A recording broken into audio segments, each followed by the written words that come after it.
So you're mentioning a lot about just like how some of these artists, for example Van Gogh, they would talk about how their internal would reflect in their art. And I know that you've also talked about this artist called Lisa Brice, where some she would now be to her art will reflect the society that she's talking about, and how you can position art within a wider context of a society. And I think I mentioned this to you also. I find it fascinating the relationship that especially African artists have with struggle, and how the struggle that they go through, whether it's internally or maybe in this as a culture, will represent itself in their art. Because obviously, with all the backlog of history and all the pain that we share as a culture together, it affects so many things. It affects how we're brought up. It affects how our parents teach us. We talked about generational trauma before. I think a lot of that kind of like is a good pipeline into artists, because it feels like the pain has to be expressed somehow, and they find a way to express it. I try to do some of it through poetry, but also I know you also draw, and there's that kind of meditative kind of relationship that you have with creating. The creation of something can help facilitate the overcoming of something. And so talk to me a little bit more about, obviously touching on Lisa Brice and what she did, but also how through your time here and through the museums that you visited, that you were introduced to the Horniman Museum, and how the Horniman Museum is trying to bridge that gap between what the past is and what the present is, by starting that conversation again. Another big question. No Sorry. pressure. No. No pressure. No, it's good. It's good. Everything interlinks. So we'll start with Lisa Brice. No, firstly, I wanted to say art is such a powerful, expressive medium. And I think the process, as you say, it maps out so much. It maps out your struggle. It maps out everything in a creative way from your perspective, with the colors you choose to use, the words you choose to use. And you get to paint your own picture of everything, And I think that's so powerful. Absolutely. I think that was the basis of basically my degree that I studied, because I loved that process and I wanted to explore it in different artists that I came across. Because firstly, I have quite an appreciation for art. I just like looking at pretty things. That's just I know not all art is meant to be pretty. Some is meant to make you feel uncomfortable. For me personally, I prefer the prettier things, like the visually pleasing, visually aesthetic things. And this artist that you mentioned, Lisa Brice, so she's a South African artist, and she exhibited at the Tate Britain around the time when I just finished my undergrad, so I just finished my psychology degree. And I saw that she was exhibiting, and I saw that she was a South African artist. And I just went to the Tate. I didn't mean to find her art. It found me, maybe. I don't know. Sure. I do, honestly, I believe in signs. I believe in signs. The exhibition moved me so much that I wrote about it. I wrote an essay about it, and that ended up being my entry essay to my master's. So that's what got me in. And I think Fantastic essay, by the way. I just wanted to thank say you. Brilliant Thank essay. you. I think so when I put my mind to it, my writings, Saying some shit. yeah, Really, really good. yeah. So I do try to. I'm not a wordsmith like you, but I do try, and I think what moved me the most about her artwork, first of all, the striking colors, but she portrayed sort of classic women in art history, which I had learnt about. Oh no, sorry, this was before. Sorry, timeline's getting confused. But I had some awareness of art history before I studied it, obviously. But so Lisa did a really good job at modernizing old artwork, and she had elements of all her experience dotted through. Like she had sort of bucket hats, which is quite a traditionally South African thing in terms of South African fashion. She had the figures that she had represented. All of them are painted in greens and blues, and there's no skin tone. So she kind of eliminates that notion of skin tone. And I don't know whether this was her intention, but this is what I took from her art. That I think because South Africa it can be quite divided on race. And I think she decided in her artwork, there's no place for that. Not to say she's overlooking it or anything, but I think it's really beautiful that the figures are all sort of ambiguous. So they can be any color, but they just happen to be these striking blues, striking reds. And her artwork, so visually it's very aesthetic. The messaging in it is beautiful. It's very liberating. She liberates, as I said, old art history figures. Like I think Malay did a painting of Ophelia, and she had Lisa did a piece called After Ophelia, where she depicted Ophelia dancing. We're gonna insert the image because it's like check her art out. And she depicted her dancing in a shebeen. And a shebeen is an informal drinking house. Like my granddad used to go to the shebeen. It's just like a little a bar, but not really. A little bar, like an informal bar, unlicensed and stuff. But there was a time in South Africa where there was just need for that, and that just became a thing in South Africa, and that's a part of like growing up. I knew what that was, and seeing it depicted like a scene in a shebeen, in a huge striking artwork in London. I was like, whoa. The Tate Museum too. Like this is absolutely beautiful. And the blue color that she used also, I think she did a residency in Trinidad.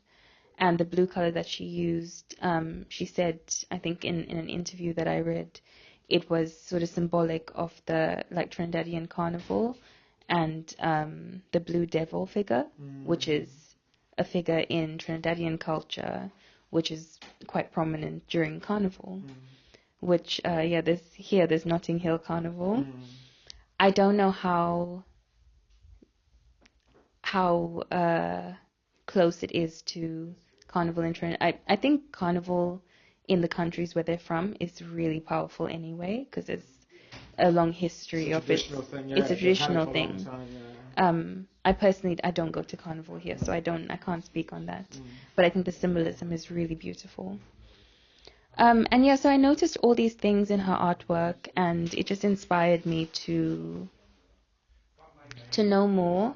But also one image taught me so much about how she views the world, about what she's been through, her experiences, and it helped me grow because I learned through her, through how she portrayed it. So I think that's what I appreciate so much about artists, is that you're not just giving me this awesome thing to look at, you're also giving me all these concepts to think about. All these concepts to think and about. You're placing the art like I was saying before. In the context. Of like I remember you said the political climate. Whatever climate, political, cultural climate. But it's so true. Like but it's so true, because when I was reading the essay that you sent me, it was really like opening my eyes out to how, first of the apartheid comment, and about like how showing her paintings of no color, just striking blue and red, just goes to show that she thought a lot about how that division was created and how that division was not really representative of what she viewed people as, and she would view it. These people, even I think there was a part where you were talking about how she's taken the kind of like the perspective of this woman who was supposed to be pure and like holy, and like showed her in this kind of like different environment, like smoking and rebellious, and that kind of is a comment of how women representing themselves and how she maybe saw that kind of woman, and it's like that's such a nuanced comment. And I think I want to hear you when you think about this too, because I was reading an essay recently while I was reading your essay too, but I was talking about how kind of once art is made, it's kind of out the author's hands about how people interpret it. And how our interpretation, there's two versions of it. There's obviously the art part, the person who's creating it, the author. And I was thinking this in terms of poetry, for example, right? How I would write something and how people would interpret it, and both of them are just as equal as each other. Just because the author writes something doesn't mean the author has a good representation of what the piece is about, and they were doing, like, they were talking about how, for example, like back in the day when Plato would ask poets, what does this mean? And they would have no answer, because to them they're just transferring something, they muse for this idea, and you looking at the idea and I'm looking at the idea, we both have just as an accurate representation of that idea. Just because I'm just the person who put it down doesn't mean I really know what I'm trying to say. And so, like, you see artists try to do that. You see artists trying to, like, represent an idea, and then the people who look at art, people are historians, for example, and be able to tell such a nuanced take on the artist's perspective. Even the artist will look back and be like, wow, like, yeah, you're right, like, yeah, I didn't mean that. I did that. Do you think that's true? Do you have a... I think absolutely. I think everyone, there's the artist's perception, everything they pour into the artwork, and then it's there. And then your perception, your lived experiences, what relates to this and that. And even we find it when we talk to each other about even like Ghanaian culture, South African culture. And we're like, wait, that's the same? Like, what, we share that experience? That's crazy. Crazy. Or that's really different. Like, what do you call that? Or what, what's that like in where you're from, in your culture? And so I just love the dialogue. And good segue, because at the Horniman Museum. That's good. Segue.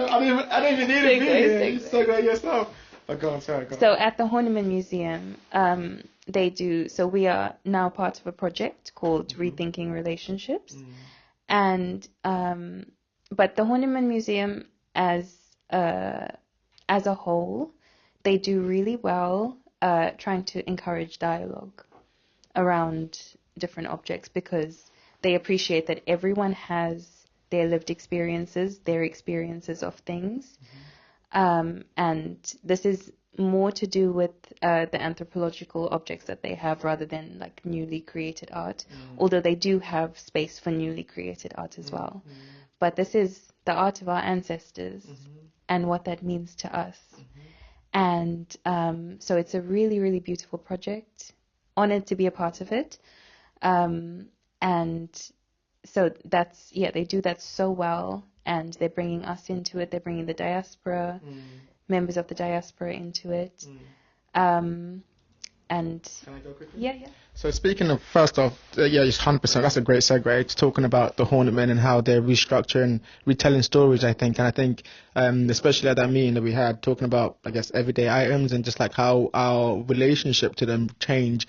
The items may be hundreds of years old, but when we look at them, we see the history behind it and the stories that tell themselves behind it. And I think it's so important that we tell stories. I think a lot of the time, they say history is written by the people who write it, and it's true. Like, whatever happened, if it's not written down, if it's not, put in a story which people can relate to, then you over time you lose that connection. I think one thing I wanted to ask you about is your family threads exhibition did you do with the Horniman. What was that like? Kind of bringing back into what we kind of spoke about today about you growing up in South Africa and seeing that, and seeing how those two kind of mesh with art, and also obviously with this kind of retelling. I'll let you obviously explain what it was, but a kind of a retelling of your family and the threads that it goes through that.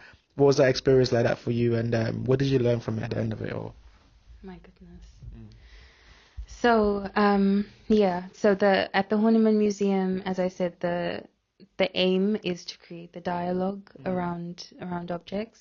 One object that I found was a palm woven bag, like a little purse, and that's held in the Horniman's collection, and it was made by an Indian indentured laborer who moved from southern India to KwaZulu-Natal, which is where I'm from. And so that was made at a point by someone who, that's an art, like they made that with their bare hands. It's a skill to be able to weave that.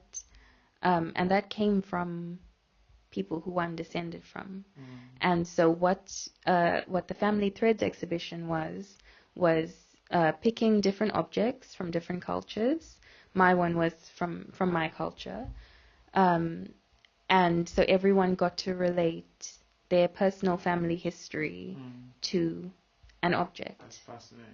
And it's a beautiful thing. It's how I think it should be going, and I'm so happy with it because it's something that is important. So many of these objects, of these artworks, are detached so much from their history and from their context, because often they're taken from their original context, put into a completely new context, and then you get a little label saying, oh, it's from this country, from this date. That's Spoken all. by the people who took it, so it's like it doesn't really represent anything, Exactly. And the horniman is also very good at. So I'm also part of the handling collection at the horniman. So they have over 3,000 objects which you can actually touch yourself, and that is another way that they try to spark conversation by actually interacting with the objects. And I just think it's such a beautiful thing. It's a lovely concept, and it's honoring the objects for just the art, the creativity, the people who made them, and the cultural context that they came from. So it's a beautiful thing. Speaking of objects and threads, I don't know if this connects. I don't know if it's a good segue. But you were talking to me before about beads and South African beads, and you gifted me an item which was made from beads. Talk to me a little bit about stuff like that, about how items represent culture, because I think it's so fascinating to see an item that you've created. Maybe you make, and that's just something I thought when we were at the project that we were talking about, just seeing how all the things there, so I had all of it there, but most of it you can see were created by hand. And I like you could just tell that's a part of African culture where yes, someone took the time and the thread. Speak on that. Speak on what that represents to you. How you can see that the effort and the care that these objects have taken, and how much they even you look at how long ago it was made, and how we as Africans are now coming back around and seeing them from our own relationships to that. It's fascinating.